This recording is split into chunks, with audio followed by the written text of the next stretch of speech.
105.9 True FM, dito tayo sa totoo. Ang sarap naman ng Tuesday natin, mga kapatid, dahil tayo na naman ang magkakasama. Ayan, at syempre kasing sarap ng inyong mga pinagsasalu-saluhan na pagkain dyan. Kasama ang iyong mga workmates, kasama ang iyong mga classmates, o kasama yung hindi mo naman kilala na seatmate. Pwede na rin niya. Alam nyo, sa mga ganyang mga kainan, dyan tayo, dyan din ang pwedeng makakilala tayo ng mga tao, lalo kung naghahanap pa tayo. Kayo, hindi puro sa dating app. Yung iba, lagi naghahanap na lang. Sino kaya makikilala ko sa mga dating app? Ayan, sino kaya makikilala ko sa pagja-jogging-jogging? Yung iba, jogging-jogging, pero ang totoo, dalas polikatin, dyan din sa mga kainan, yung pwede naman, pero mag-iingat lang din po kayo, mga kapatid.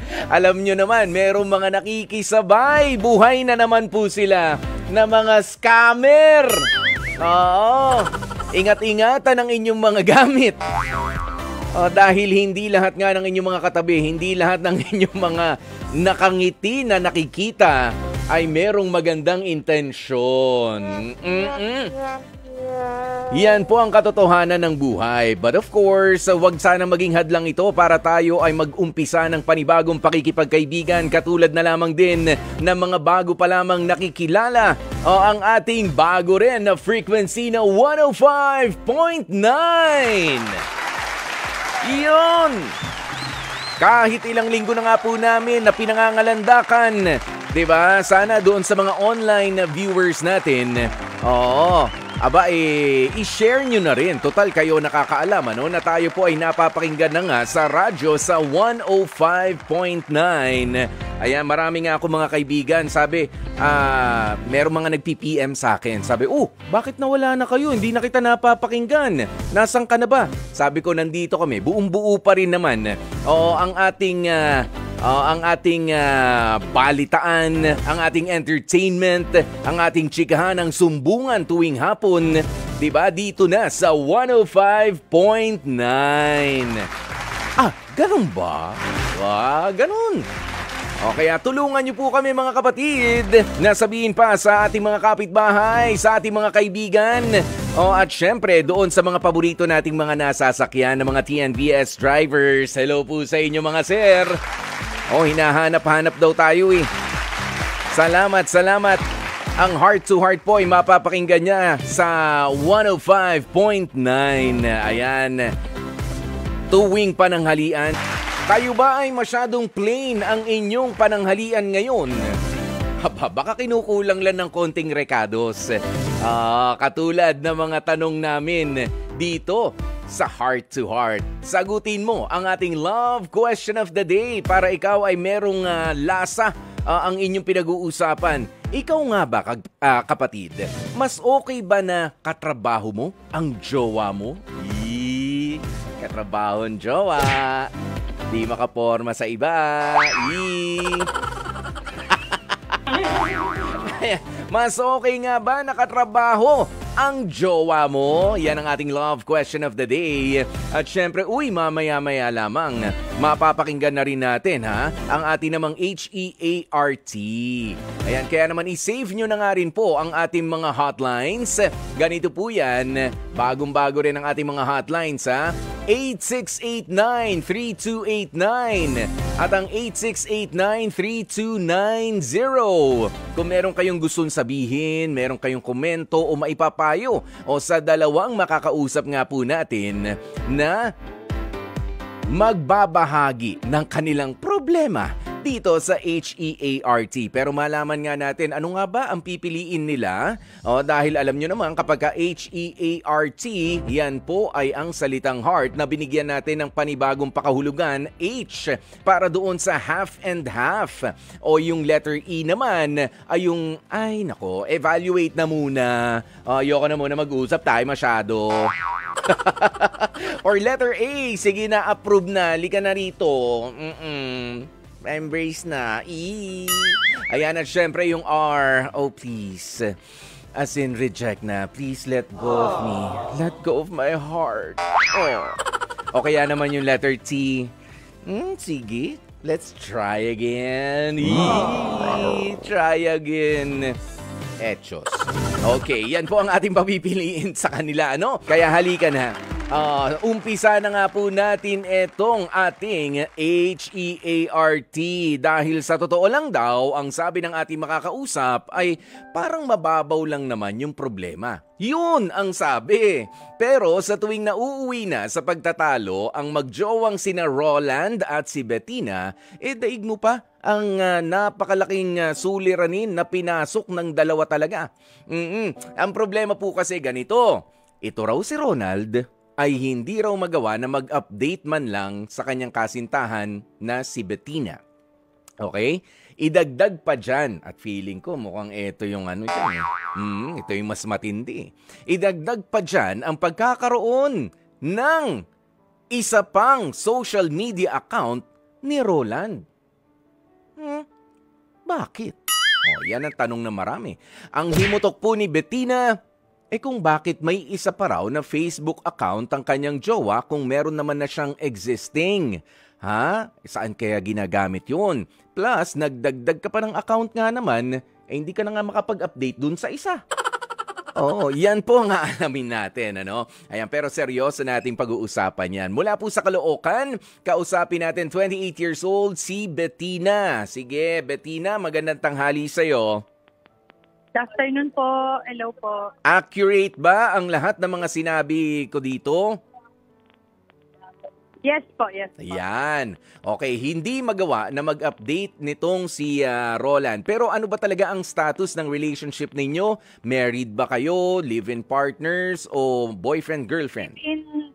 Live-in partner po. Oo. Gano'n na katagal na kayo ay nagsasama?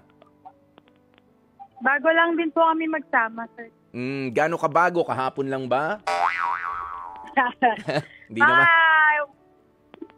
More than a year pa lang naman po. Matagal-tagal na rin. Oo, mahigit 1 taon na magkasama. Pero doon, kailan mo nalaman na meron pa siyang pangalawang social media account?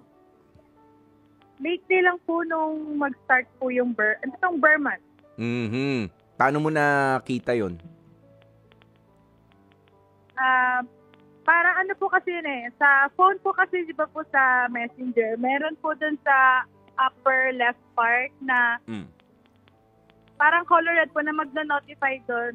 Once na, parang may number po doon na nakalagay kung mayroong message na natanggap, kung meron pa pong isang account na na-login na po doon. Doon po. Okay. Hindi ko alam yun Hindi ako malikot sa hindi ako malikot sa mga social media. Pero hindi, parang ho sa mga nakakaintindi, no? Meron yung message notification. Okay? Tapos pagka inopen number po ng message na na marireceive nung isang naka-login na account po. Ibig sabihin nakadugtong siya sa isa pang account. Tama? Halimbawa po naka-login po yung account ko. Tapos may isa pa po akong account. Nilog out ko siya. Ngayon, parang may magno-notify po doon yung number ng message na na-receive po nung isang account na yun. Yeah. Nabubuksan mo yun? Nung nakita mo? Hindi po. Hindi. Ano kayang paliwanag ni Roland nung nakita yan ni Bettina? Ito po, makakausap din natin si Roland. Roland, magandang tanghali sa'yo. Magandang tanghali din po. Roland. Totoo ba yung sinasabi ni Bettina na meron ka raw iba pang social media account? Totoo naman. Wala naman akong kasi pang trabaho ko lang naman yun. Yan yung ine-expect kong ang sagot, na pantrabaho. Bakit? Ano ba ang trabaho mo? Yan ba ay online based? Online. Kasi siyempre, post lang naman ako niyan. Yun lang naman talaga yun. Pinakita mo na ba kay Bettina? Yung mga, sabi niya kasi may mga nakita siyang message notifications. Ayan, tapos yung nilalaman nga nun, kung trabaho lang, di nakita naman na niya, mas malinaw na. Pinasilip mo ba kahit papaano? Silip ko rin, pero di ko naman yung talagang kasi magkiselos-selos lang naman kasi siya eh. Pero bakit mo naman iisipin magseselos kung talagang trabaho lang naman yan, Roland? Trabaho lang naman alam ko namang hindi ko naman kailangan paliwanag sa kanya. Alam naman niya kung ano yung mga sa social media. Okay, kasi alam mo, no, this is not the first time dahil meron akong kaibigan na sabi niya, hindi, sa trabaho ko lang rin ginagamit yan. Nga lang, yung trabaho nung kaibigan ko, nasabi ko, talagang kaduda-duda naman, panadero. Oo, baker.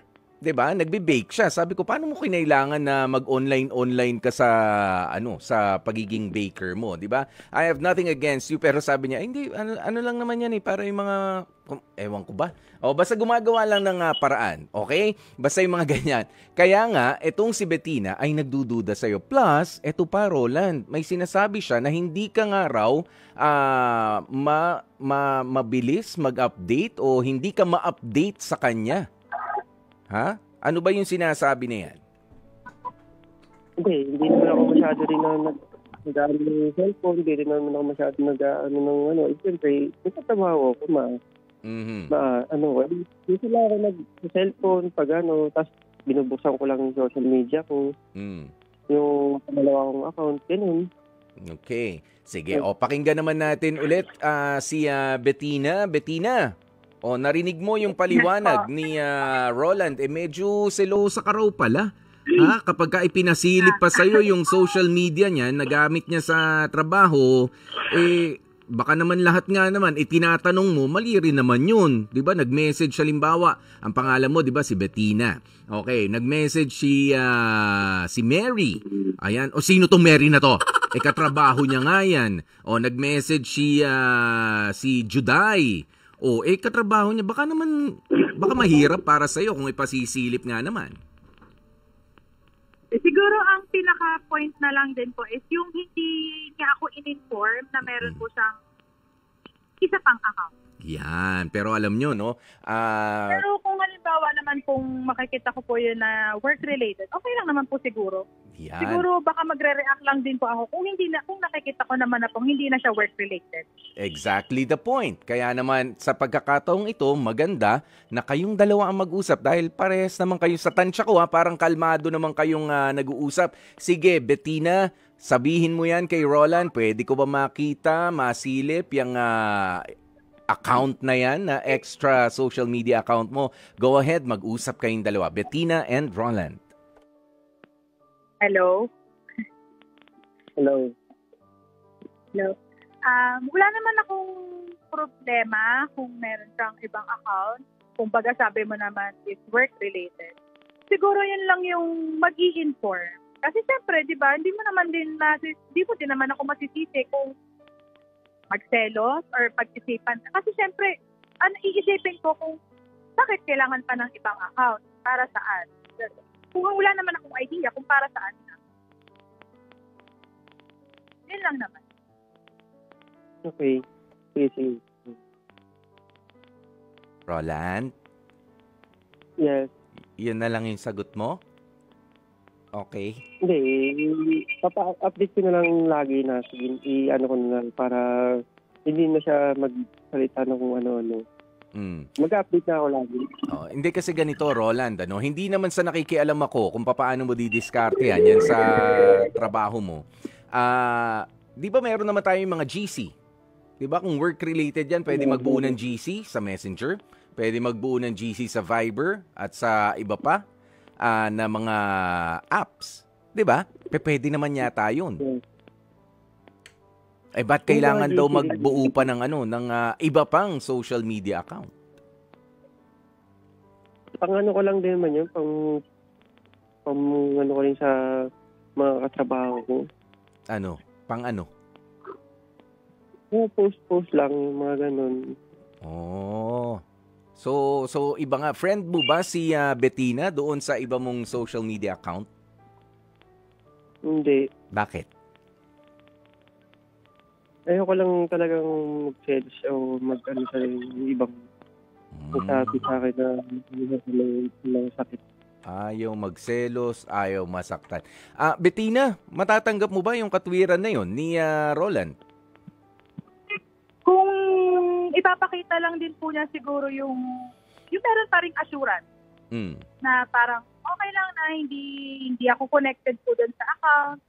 Okay lang po na hindi ko makita yung hindi niya ako i-update kung sino po yung nag-chat. Pero siguro, siyempre, parang baka once po na maisip ko na tignan or silipin lang yung account, wag lang din po sanang yung may alinlangan siyang ibigay sa akin at yung paipatingin ba yung account. Yan.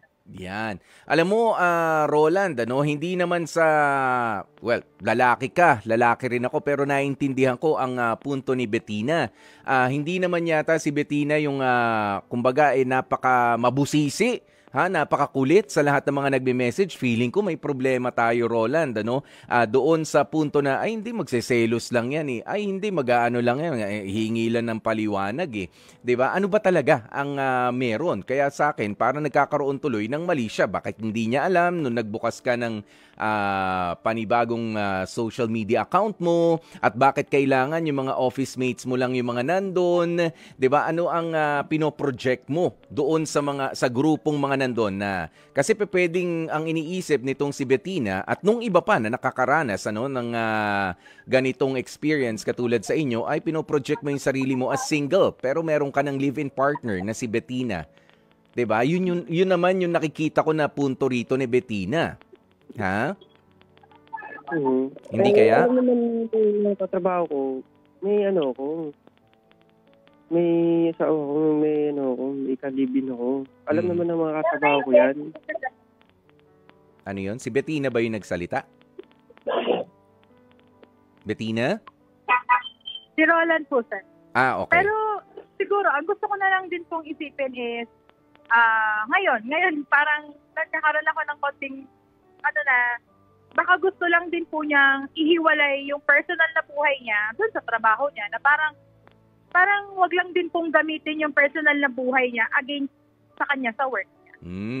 Pwede rin naman yun. Kita mo, maganda pa rin mag-isip si Bettina. At totoo yan, ha? I personally did that. Kaso nakakapagod.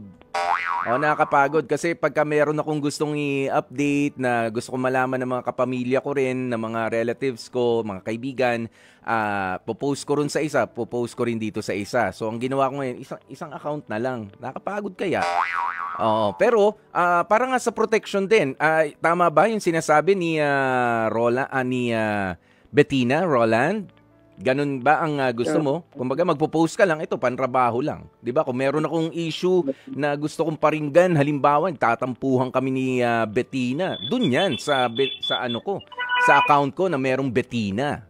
Tama? Tama. Okay, tamo, napaka-maunawain naman pala ni Bettina pero alam mo, feeling ko kung saan kayo kinukulang doon sa pagpapaliwanag at hindi ko naman sinasabi na lahat ay dapat ipagpaalam pero kasi yung mga bagay na ganyan, dyan nag-uumpisa yan, Roland, na may mga pangyayari, gumagawa ka ng mga account, syempre makikita yan ng jowa mo pero bago mo sana binuo, ay ipinaliwanag mo muna, gagawa ako ng para, alam mo na, para trabaho lang talaga, ganoon. Hello po. Sige, go Bettina.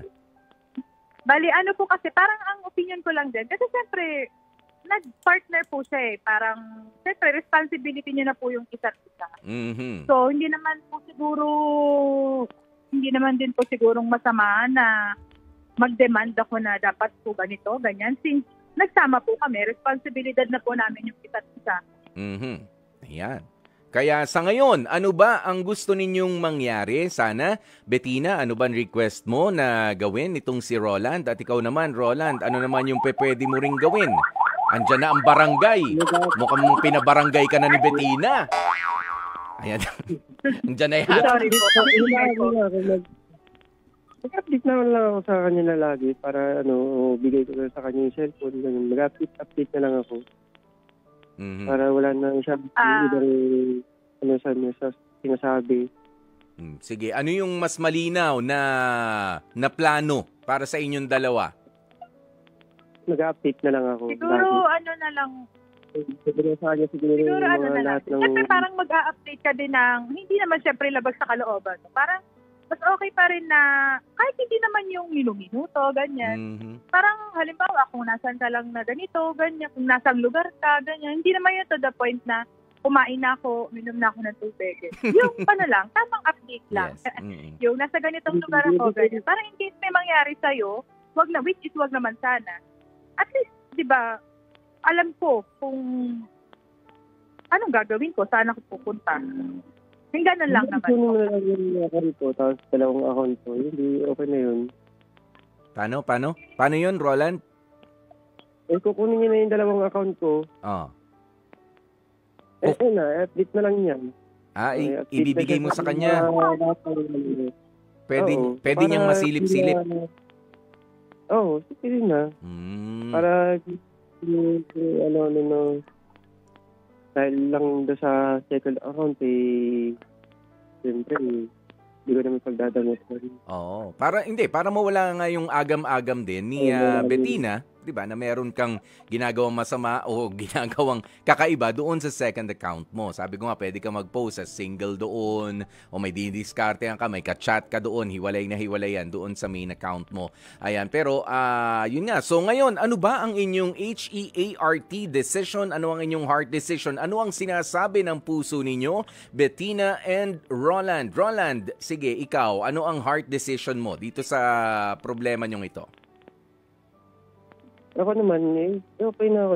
Bigay ko na lang sa kanya lang yung dalawang account ko. Tapos, di na ako gagawa ng iba. Hindi na ako na, pero ano na paraan para maayos na yun. Mm-hmm. Okay. Ikaw, Bettina, okay ka ba doon? Yes po. Siyempre, parang kung saan din po kami mas magkakaintindihan. Mm-hmm. Mas magkakaunawaan. So pumili kayo sa mga letrang ito, H, E, A, R, or T. Ha? A po siguro ako. Ay, approve. Sige, Roland, agree ka ba doon? Oo. Ha? Parang hindi ka masaya. Roland. Ha? Hindi ka yata masaya. Gusto mo ba reject ni Bettina? Gusto mo i-reject niya yung sinasabi mo. Pero hindi, para sa pagsasama nga ninyong dalawa talaga, Bettina and Roland, sana totoo yung gagawin mo na wala talagang yan kasi mag-uumpisa yan sa tampuhan, mag-uumpisa na susunod na yung awayan na hanggang sa maghahamunan na yan ng hiwalayan. Sayang naman ang inyong pinagsamahan ng dahil lamang sa hindi na ipaliwanag na ginawa mo para sa trabaho mo, ayan, sa social media account mo, 'di ba? Para napaka-petty. Pero doon nag-uumpisan lahat na yan. Kaya habang maliit pa yung apoy, 'di ba? Ay patayin na. 'Di ba? Kailangan maging malinaw na ang lahat bago magdilim pa ang paningin ng kapartner mo at sabihin na, ay nako, ayoko na sa'yo. I don't trust you anymore. Yan, malinaw na sa yan, Roland? At sa iyo rin, Bettina, dahil approve ka naman. Maraming salamat sa inyong dalawa, Bettina and Roland. Sana mawala na nga talaga. Maraming salamat din. Thank you so very much. At ako nagpapasalamat din dahil nakatulong na naman ang H2H, ang heart to heart. 'Di ba? Kung tutuusin, sabi ko nga ay maliit na problema pero lumalaki kapag ka napapabayaan at hindi nagkakapaliwanagan ng maayos. Pero nandito nga po ang programang ito para ipaunawa para sa ating isa't isa, 'di ba? Ang mga kailangan at ang mga butas na hindi natin nauunawaan minsan dahil sa init ng ulo o dahil sa masyado na tayong pamilyar sa ating mga partner, minsan kakailanganin po talaga ng pumapagitna. Kaya kasama niyo po kami dyan, ang inyong Kuya Poy, dito sa Heart to Heart. Mga kapatid, ang love question of the day nga natin, mas okay bang katrabaho mo ang jowa mo? Eto na nga po ang inyong mga kasagutan. Sabi ni MC Sodela, nako, para sa akin Kuya Poy, pwede naman po para mas ganahan kayong magtrabaho kapag ka magkasama kayo. Lalo pagka komportable naman kayong magkasama palagi ni jowa. Komportable. Pagka nasa bahay, magkasama. Pag nasa trabaho, magkasama. Bukas ulit, ganoon na naman. Magkasama. Nakakasawa na sa iba. Yung totoo. Ayan, sino yan? Okay, sabi ni Cyrus Sanico, correction. Number 1, mahalin ang trabaho, hindi ang katrabaho. Aba, magaling ha, may number 1 siya, may pa-number 1. May pa-number 2, sabi ni Cyrus, ingatan ang asawa mo. Uso ang love team sa trabaho. Paano nga? Sayang naman yung love team. Sayang ang chismisan. O kapag magkasama kayo ng jowa mo. Sabi naman ni Grace Gumapo, yes, maganda. Para kung sakali may motor o may sasakyan, palagi na lang din kayong sabay sa pag-uwi. Tipid sa pamasahe. Pwede. Ayan ha, pero sabi niya, si Eds Mejia, hindi maganda kapag sa isang kumpanya kayong dalawa dahil andyan yung mas seloso o agresibo sa isa't isa. Oo, tiwala at pagmamahal, nako medyo may mga issue sa ganyan. Bakit ganun ang tingin mo rin sa... Bakit yung bagong...